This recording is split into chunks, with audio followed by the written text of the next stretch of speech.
लेकिन आज एक ऐसी विधानसभा में पहुंचे हैं कि विधानसभा नहीं एक बड़ी विरासत है ये थाना भवन क्षेत्र जो है। और लेकिन अगर हम बात करेंगे यहाँ की एकता की, किसान एकता की, मुस्लिम हिंदू मुस्लिम भाईचारा एकता की, मतलब बहुत सारी मिसालें यहाँ की हैं।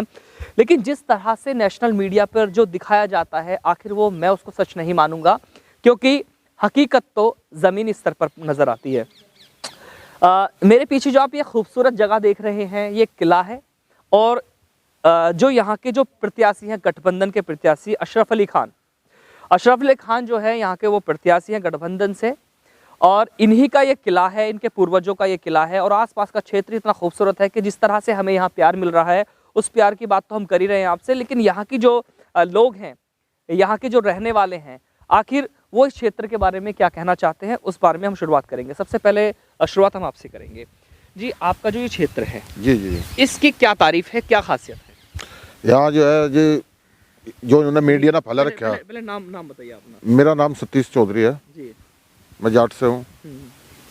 और यहाँ पर जो है कभी कोई 2013 में जो दंगा भी हुआ वो इस क्षेत्र में नहीं हुआ। यहाँ तो अपना मिलनसार चलता रहा, यहाँ कोई दिक्कत नहीं है, पहले से सब ठीक ठाक है। यहाँ से भाईचारा है, भाईचारा चलता रहा और आगे भी चलता रहेगा। और जो हम खड़े इस परिवार का तो और हमारा जो है किसान जाट का जो है पहले से लगाव रहा। लेकिन चलिए थोड़ी राजनीति की तरफ चलते हैं, क्योंकि आज जो है 2022 के चुनावों को लेकर जिस तरह से प्रदेश ने बल्कि पूरे देश के अंदर उत्तर प्रदेश की जो चर्चा है और ख़ास तौर से पश्चिमी उत्तर प्रदेश की, आपका जो ये क्षेत्र है पश्चिमी उत्तर प्रदेश में आता है और किसान बेल्ट ये कही जाती है, तो कहीं ना कहीं इसका जिक्र हर जगह हो रहा है, हर नेशनल मीडिया पर हो रहा है। लेकिन हम भाईचारे की बात करें और किसान की बात करें तो किसान इस बार क्या चाह रहा है? किसान जो है ये चाह रहा है जयंत चौधरी के नेतृत्व में जो है गठबंधन को वोट दे। और लेकिन ये जो सीट है आपकी थाना भवन, आपने इसको पहले 2012 में बीजेपी को सौंपा, 17 में बीजेपी को सौंपा, लेकिन आप इतना थोड़ा सा खिलाफ क्यों? हाँ नहीं 2012 में तो थोड़ी सी दिक्कत रही।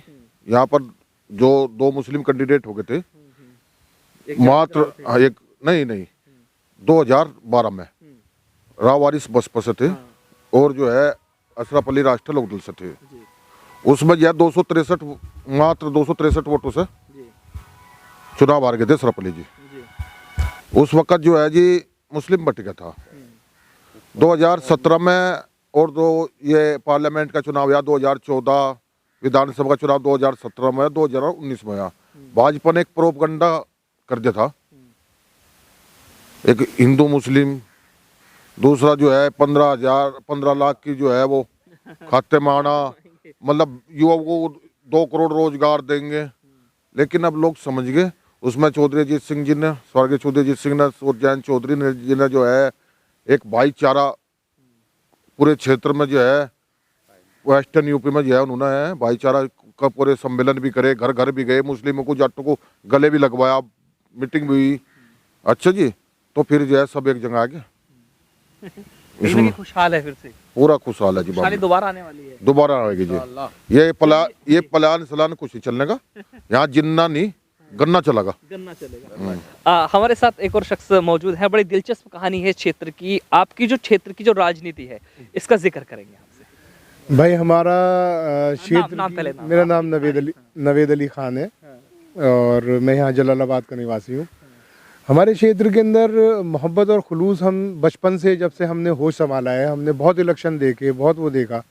अब मेरा परिवार हमेशा इलेक्शन में रहता है, लड़ाता रहता है, इलेक्शन लड़ता भी है। तो मैं अपने क्षेत्र की बात बताऊं कि हमारे क्षेत्र में कभी भी पार्टी से, राष्ट्रीय लोकदल से कोई, या कभी हम थोड़ा वक्त के लिए समाजवादी में भी रहे, कोई कैंडिडेट आ गया, अगर सामने ऑपोजिट तरफ मुसलमान है तो इस जलालाबाद बस्ती के अंदर की रिकॉर्ड है, आप कभी भी उठा के देख लीजिए कि अगर दूसरी पार्टी से मुसलमान कैंडिडेट आया है और हिंदू कैंडिडेट समाजवादी से है या लोकदल से है, तो हिंदू कैंडिडेट को हमने 4000 वर्सेस 200 और 400 और 1200 पे छोड़ दिया। इस 75% मुसलमान बस्ती के अंदर हमें हिंदू कैंडिडेट को 5400 वोट, 4000 वोट, 48 वोट दिला गए हैं और मुसलमान कैंडिडेट को सिर्फ 800, 700, 1200 में समेट देते हैं। तो अब यहाँ पे भाईचारे की क्या कमी है? कि हम यहाँ पे ना हिंदू देखते ना मुसलमान देखते। ये तो यहाँ पे बहुत एक खूब माहौल है। अब जैसे पलायन पलायन का ये तमाशा करते रहते हैं। मैं सवाल कर लेता हूँ आपसे कि जैसे मुजफ्फरनगर का वो दंगा जहाँ पर फिल्में तक शूट कर दी गई और इस तरह से दिखा दिया गया कि मतलब ये सब कुछ तबाह हो चुका है और एक कट्टरता इतनी ज़्यादा दिखा दी गई, तो आपके यहाँ कितना असर पड़ा था उस चीज़ का? देखिए हमारे क्षेत्र में तो इसका कोई असर नहीं था बिल्कुल। हमारा तो भाईचारा जो का तो कायम था, एक थोड़ा सा डर हो गया था, लेकिन वो डर डर तक ही रहा। माहौल हमारे यहाँ ना कोई इस तरह का तमाशा हुआ कि भाई गैदरिंग हो रही है, ईदगाह में लोग पड़े हुए हैं, सब अपने अपने घरों में रहे। किसी की तरफ से कोई ना कोई इस तरह की आँच आई, ना कोई बदतमीजी हुई। इस क्षेत्र में तो नहीं हुआ। वो छोटा सा एक इलाका था मुजफ्फरनगर साइड का, थोड़ा सा बस एक मतलब डर लोगों में था, लेकिन तो सब जगह लगाई बस वो चिंगारी लगाने की कोशिश की गई, लेकिन कामयाब नहीं हुए। बस फिर वो धीरे धीरे करके वो वक्त हर चीज़ का मरहम होता है, हर जख्म का वक्त से अच्छा मरहम कोई नहीं होता। वो वक्त गुजरा, मरहम लगे, आज फिर हम भाई भाई, ना कोई जाट ना कोई मुसलमान, जी। सब इंसान है, सब मस्ती से अपना काम कर रहे हैं, इलेक्शन लड़ा रहे हैं। जैसे अब भारतीय जनता पार्टी जो है जीतने के लिए बहुत सारे समीकरण बना रही है, बहुत सारे प्रोपेगेंडा है उन्हें भी चला रही है, तो कहीं ना कहीं फेल होती नजर आ रही है। लेकिन अब जो है एक अभी प्रोपेगेंडा उन्होंने चलाया है, आप सभी ने देखा है कि आपके यहीं पे एक विधानसभा पड़ती है, कैराना विधानसभा।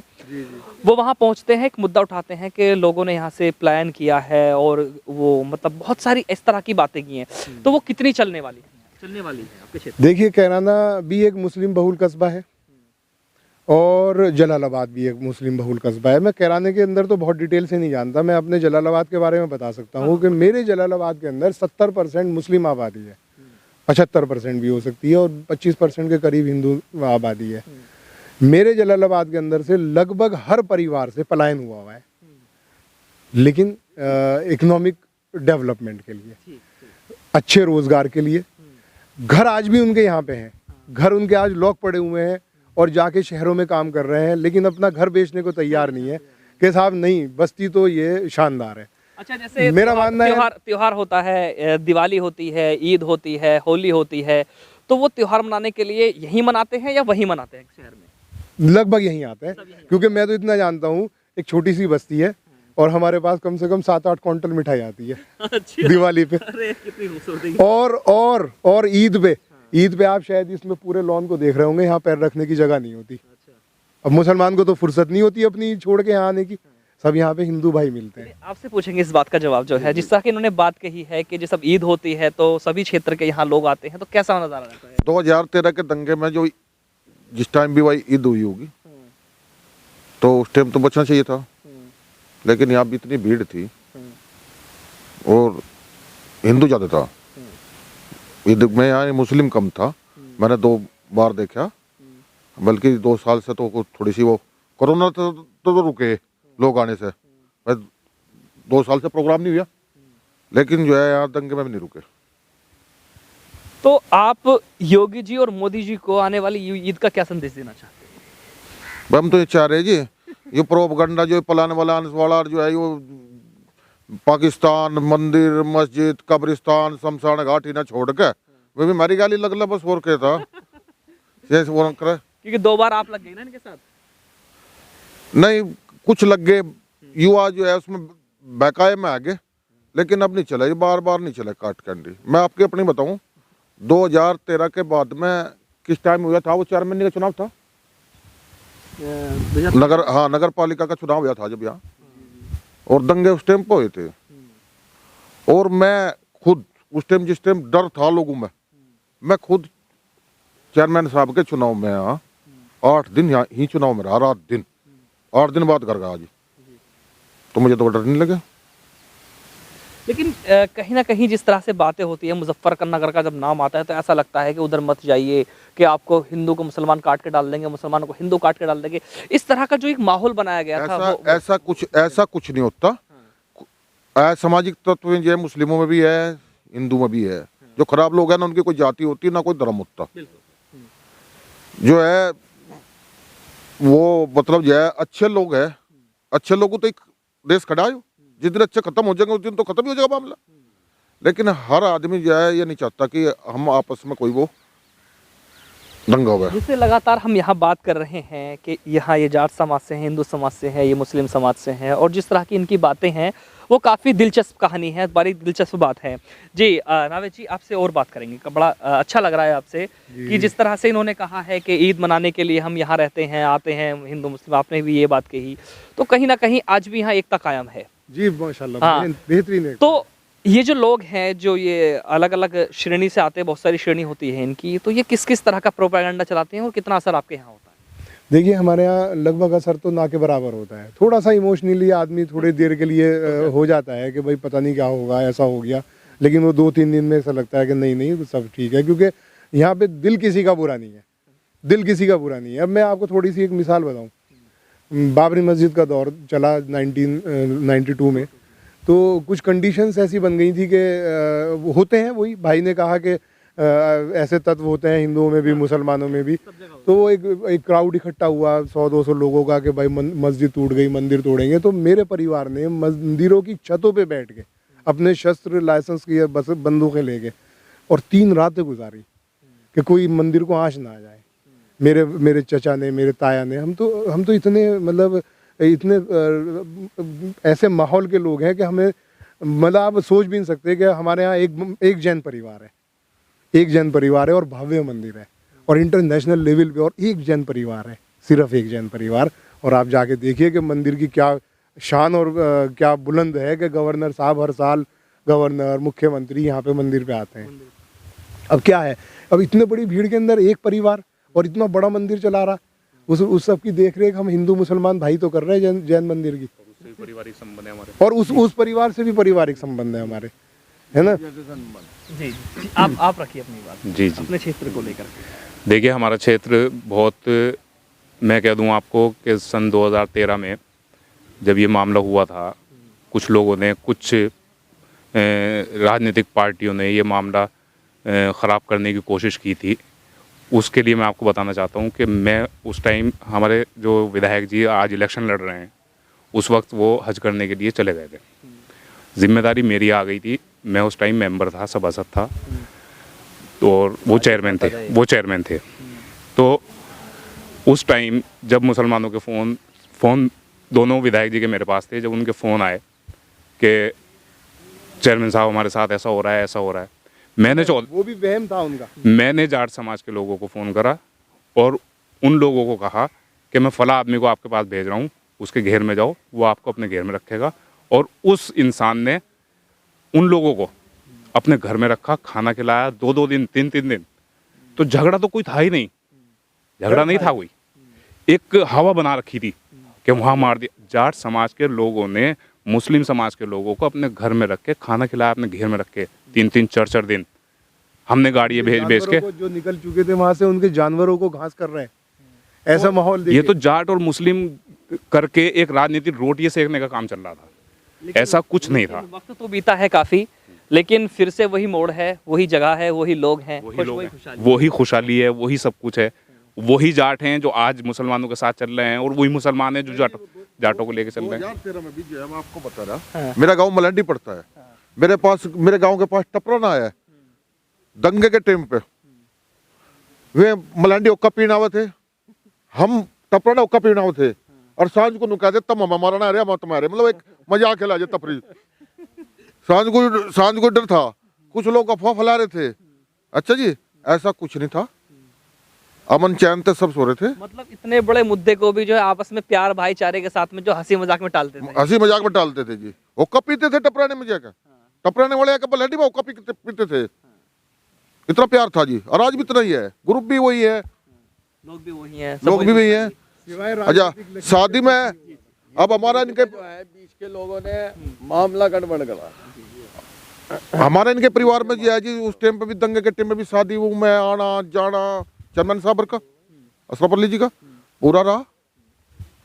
जैसे कि आप मेरे साथ बने हुए हैं, और जिस तरह की वो 2013 की वो काली रात थी, जिसको एक रुख दिया गया था कि एक डर पैदा कर दिया था कि पूरे ही देश के अंदर जिस तरह से मतलब नेशनल मीडिया पर दिखाया जा रहा था कि मुजफ्फरनगर एक ऐसा क्षेत्र बन चुका है, एक ऐसा गढ़ बन चुका है जहां पर कभी भी हिंदू मुस्लिम एक नहीं हो सकते। लेकिन यहाँ की जो ज़मीनी स्तर की जो हकीकत है वो उससे आज हम आपको रूबरू करा रहे हैं।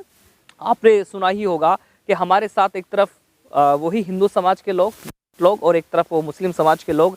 जिस तरह से हमने उस बीती रात, उस बीते हुए वक्त का जिक्र किया है, तो कहीं ना कहीं उस वक्त तो हमारी रूह कांप उठती थी, लेकिन जब मुजफ्फरनगर का नाम आता था। लेकिन आज की जो सच्चाई है, आखिर वो किस तरह का वहम था, किस तरह की वो डरावनी हवाएं चलाई गई थी, लेकिन इस तरह का यहाँ कोई माहौल नहीं था। लेकिन दिलचस्प जो कहानी है वो ये है कि एक दूसरे से हंसी मजाक भी ऐसे हुआ करती थी कि मैं तुझे मारने आ रहा हूँ। एक समाज का लोग दूसरे समाज का लोग कहता था कि मैं तुझे मारने आ रहा हूँ। ये भी इस तरह की हंसी मजाक हुआ करती थी।